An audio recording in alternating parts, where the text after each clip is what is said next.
ప్రభు పేరట మీ అందరికీ శుభాభివందనములు. ఈరోజు మన అనుదిన వాక్య ధ్యానమైన ఎడారిలో సెలయేర్లలోని వాక్యము. దోణె నడిపించుటలో వారి మిక్కిలి కష్టపడుచుండగా ఆయన చూచి.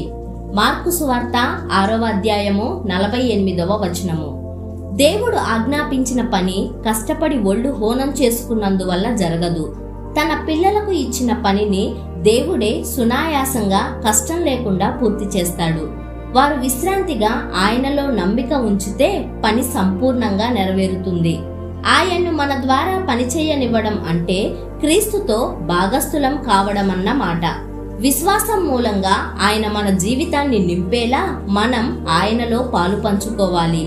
ఈ రహస్యాన్ని తెలుసుకున్న ఒక భక్తుడు ఇలా అన్నాడు: యేసు చెంతకు వచ్చాను, కడుపు నిండా నీరు త్రాగాను, నాకు మరెన్నడూ దాహం వెయ్యదు. నేనెప్పుడు ఆయాసం వచ్చేంతగా పని చెయ్యను గాని పొంగి పొర్లేటంత నిండుగా ఉన్నాను. నా జీవితంలో ఇది గొప్ప వింత.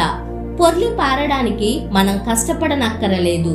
ఈ రోజు రాబోయే అన్ని రోజుల్లోనూ క్రీస్తు మనలను సర్వశక్తిలోకి, ఫలవంతమైన జీవితంలోకి, మన అనుదిన జీవితంలో ఆహ్వానిస్తున్నాడు.